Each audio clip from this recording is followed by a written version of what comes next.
দেখি দুজন গাড়িতে উঠলো। ওঠার পরে আমি ওখানে যাই, বলি ব্যাগ কার। একজন বললো আমার না, একজন বললো আমার। আমি কী আছে? কয় জামা কাপড়।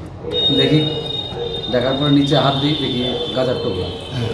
তারপরে বললাম ওই ব্যাগ টাকার। ও আর কেউ কোনো কথা বলে না। তারপর দুইটা ব্যাগ নামায় নিয়ে আসি, আর ছেলে দুটা গাড়ির থেকে চলে যায়।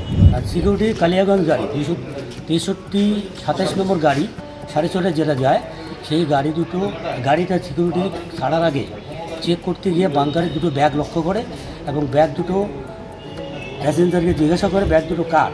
তা একজন বলে যে আমার, একজন বলে যে না আমার না। তারপরে ব্যাগ নামাতে বলা হয়, তারা ব্যাগ নামায়। নামানোর পর ব্যাগ খুলে দেখা যায় উপরে কাপড় চোপড় ছিল, কাপড় চোপড়ের নিচে ছোটো ছোটো দুটো মানে গাজার ব্যাগ পাওয়া যায়।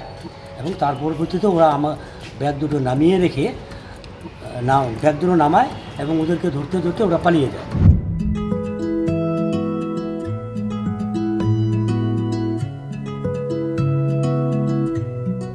আসবেন তো শুভ মুহূর্তে।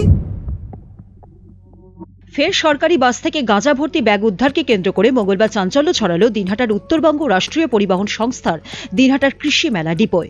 এদিন সকাল 6:30 নাগাদ কালিয়াগঞ্জগামী বাস ছাড়ার আগে কর্মীরা নিয়ম মেনে গাড়ি চেক করতে গেলে দুটি অচেনা ব্যাগ উদ্ধার হয়। সে সময় কর্মীরা কিছু বুঝে ওঠার আগেই বাসে বসে থাকা দুই যুবক পালিয়ে যায়। এরপরই সংস্থার তরফ থেকে দিনহাটা থানায় খবর দেওয়া হলে পুলিশ এসে ব্যাগ দুটিকে উদ্ধার করে তল্লাশি চালাতেই গাঁজা উদ্ধার হয়। সংস্থার দিনহাটার ডিপোর ডিআই তরণীকান্ত বর্মন জানান, দিনহাটা থানার পুলিশ ঘটনার তদন্ত শুরু করেছে। দিনহাটা থেকে প্রসেনজিৎ সাহার রিপোর্ট, উত্তরবঙ্গ সংবাদ।